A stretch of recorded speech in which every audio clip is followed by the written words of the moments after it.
Madam അത് ഇല്ല, ഇപ്പൊ ഒന്നും തന്നെ ഇല്ല സർദാർ, ഒന്നുമില്ല. ഞാൻ ചോദിച്ചത് ഡിന്നറിന് എന്തെങ്കിലും ഉണ്ടാക്കിക്കോ, എനിക്കൊന്നും കഴിക്കാൻ വേണ്ട. മാഡം എന്ത് പറ്റി? എന്തെങ്കിലും പ്രശ്നമുണ്ടോ? അത് കമ്പനിയുടെ ആനുവൽ റിപ്പോർട്ട് മീറ്റിംഗ് അടുത്ത ആഴ്ചയായിരുന്നു. അത് പ്രീപോണ്ട് ചെയ്ത് നാളത്തേക്ക് മാറ്റി. ഇനി നിങ്ങൾ പറ, ഞാൻ എന്താ ചെയ്യേണ്ടത്? ഇനി രാത്രി മുഴുവൻ ഉറങ്ങാതിരുന്ന് റിപ്പോർട്ട് തയ്യാറാക്കണം. പെട്ടെന്നൊന്നും നടക്കില്ലെന്ന് മേഡം അങ്ങ് തുറന്ന് പറ. സംശയമുണ്ടോ? അയ്യോ ഇല്ലില്ല, അത് നടക്കില്ല. ഞാൻ ആ റിപ്പോർട്ട് ഇന്ന് തന്നെ തയ്യാറാക്കണം. എല്ലാവരും വിചാരിച്ചിരിക്കുന്നത് റിപ്പോർട്ട് റെഡിയാണെന്നാ. അഥവാ റിപ്പോർട്ട് റെഡിയാണെങ്കിൽ മേഡം രാത്രി എന്താ തയ്യാറാക്കാൻ പോകുന്നേ? ഓഹോ, റിപ്പോർട്ട് റെഡി അല്ലല്ലോ. ഞാൻ വിചാരിച്ചത് മീറ്റിംഗ് അടുത്ത ആഴ്ചയല്ലേ, പിന്നെ റിപ്പോർട്ട് തയ്യാറാക്കാന്ന് കരുതിയത്. പക്ഷേ മീറ്റിംഗ് നാളത്തേക്ക് മാറ്റിയിരിക്കുന്നു. ഓഹോ, അതുകൊണ്ട് പ്ലീസ് പ്ലീസ് പ്ലീസ് എനിക്ക് ജോലി ചെയ്യണം. പക്ഷെ രാത്രി മുഴുവൻ ഇരുന്ന് റിപ്പോർട്ട് തയ്യാറാക്കാന്ന് പറഞ്ഞാൽ നടക്കാത്ത കാര്യമാണ്. മാഡം, ഞങ്ങൾ മാഡത്തിന് ഹെൽപ്പ് ചെയ്യാം. മൊത്തം ഡേറ്റാസും കാൽക്കുലേഷൻസുമാണ്. നിങ്ങളെ കൊണ്ട് എന്ത് ചെയ്യാൻ സാധിക്കും? എനിക്ക് വേണ്ടി ഇത്രയും മാത്രം ചെയ്താൽ മതി. എന്നെ ഡിസ്റ്റർബ് ചെയ്യാതിരിക്കൂ. മാഡം വല്ലാത്ത ടെൻഷനിലാണ്.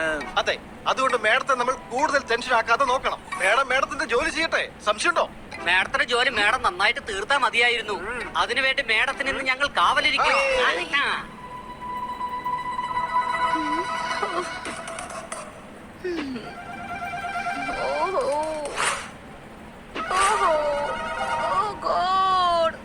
എപ്പ തീർക്കും? എങ്ങനെ എങ്ങനെ എങ്ങനെ തീർക്കും? എന്താ ചെയ്യുന്നത്? ശബ്ദം ഉണ്ടാക്കാതിരിക്കൂ, എന്നെ ഡിസ്റ്റർബ് ചെയ്യരുത്. എന്താ ഈ ചെയ്യുന്നേ? മാഡത്തിന് ഡിസ്റ്റർബ് ആവുന്നുണ്ട്. ഞാൻ മാഡത്തിന് ഡിന്നറിന് വേണ്ടിയിട്ട് ചോറുണ്ടാക്കിയതാണ്. അതിന്റെ ആവശ്യമില്ല. ശബ്ദം ഇല്ലാത്ത എന്തെങ്കിലും ഉണ്ടാക്ക്.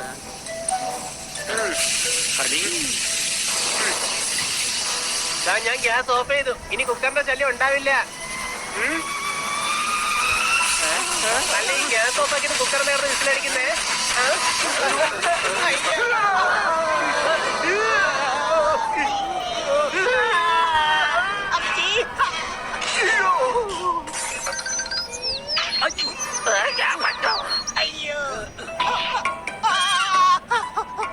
ഓ, എന്താ ഇത്? എന്തിനാ എന്നെ ഇങ്ങനെ ശല്യം ചെയ്യുന്നത്?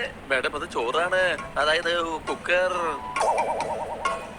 ഒന്നും ഉണ്ടാക്കേണ്ട ഒരാവശ്യവുമില്ല. പിസ്സ ഓർഡർ ചെയ്താൽ മതി.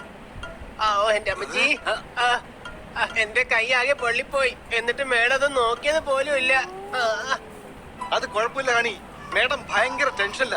സംശയമുണ്ടോ?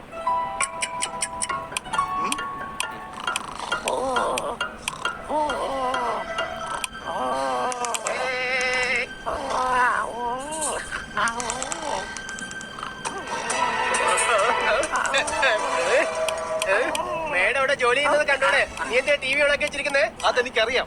ഞാൻ മ്യൂട്ട് ചെയ്തിട്ട് കാർട്ടൂൺ കണ്ടോളാം. വേണ്ട, ഇവിടെ ആരും ടി വി കാണണ്ട.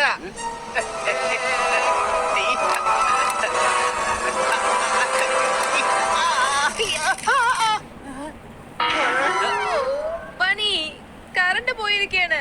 പ്ലീസ് ഒന്ന് ചെക്ക് ചെയ്യൂ. ശരി മാഡം. എടാ കഴുതേ, നീ എന്തായി ചെയ്തേ? മാഡത്തിന്റെ ഓരോ മിനിറ്റും വിലപ്പെട്ടതാണെന്ന് നിനക്ക് അറിയില്ലേ? നീ പോയി ഫ്യൂസ് നോക്ക്, ഞങ്ങൾ മാഡത്തിനെ സഹായിക്കാം.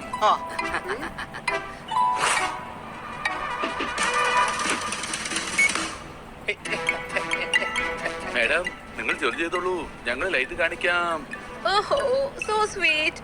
പക്ഷെ ഒരു കാര്യം ചെയ്യണം, എന്നെ ഡിസ്റ്റർബ് ചെയ്യാനേ പാടില്ല.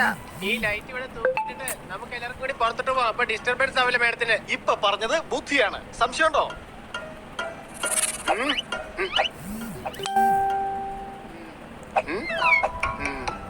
ഓഹോ. ഓഹോ. ആരാ ഈ നേരത്തെ എന്റെ ഫോണിൽ വിളിച്ച് മാഡത്തിനെ ഡിസ്റ്റർബ് ചെയ്യുന്നത്? ഓഹോ. എന്താ ഈ കാണിക്കുന്നത്? ലാപ്ടോപ്പ് പൊട്ടിപ്പോവില്ലേ? കറണ്ട് വന്നല്ലോ. ഇനി പുറത്തു പോ, എന്നെ ജോലി ചെയ്യാൻ അനുവദിക്കുക. ശരിയായി ഹണി, ഇനി മണ്ടത്തരൊന്നും കാണിക്കല്ലേ. നമുക്കൊരു സിനിമ കാണാൻ പോയിട്ട് വരാം. വാ, ഞാൻ നിങ്ങൾക്ക് ഐസ്ക്രീം വാങ്ങിച്ചു തരാം. അടി കൈ. അയ്യോ അബദ്ധത്തിൽ പോലും കൈയടിച്ചേക്കല്ലേ, മേഡം ഭയങ്കര ടെൻഷനിലാണ്. അത് ശരി, മിസ് കാർക്കർ ടെൻഷനിലാണോ? അതെന്താ, ഞാൻ നോക്കിയിട്ട് വരാം. സാറിന് അകത്തോട്ട് പോകാൻ പറ്റില്ല. സംശയമുണ്ടോ? കൊറോണ വൈറസിനെ നമ്മൾ നേരിട്ട് കാണില്ല. ഞാൻ അകത്തേക്ക് പോകും, സംശയമില്ല. റേഷനറി ഒരു കാരണവശാലും പെട്ടെന്ന് വേവില്ല. മിസ് കാർക്കർ ടെൻഷനിലാണ്. ഞാൻ മിസ് കാർക്കറിനെ കാണുന്നത് നിങ്ങൾക്ക് തടയാനാവില്ല. സാർ മാഡത്തിന് രാത്രി തന്നെ പ്രോജക്ട് തീർക്കേണ്ടതാണ്. ഞങ്ങൾ ഡിസ്റ്റർബ് ചെയ്യുന്നില്ല, സാറും ഡിസ്റ്റർബ് ചെയ്യരുത്. ഇടിമിന്നലുള്ളപ്പോൾ ആരും പുറത്തിറങ്ങല്ലേ. ജോലി ചെയ്യുകയാണെന്ന് ആദ്യമേ പറയേണ്ടതല്ലേ. അടി കൈ. കൈയടിക്കണ്ട, മിസ് കാർക്കർ ജോലി ചെയ്യുകയാണ്.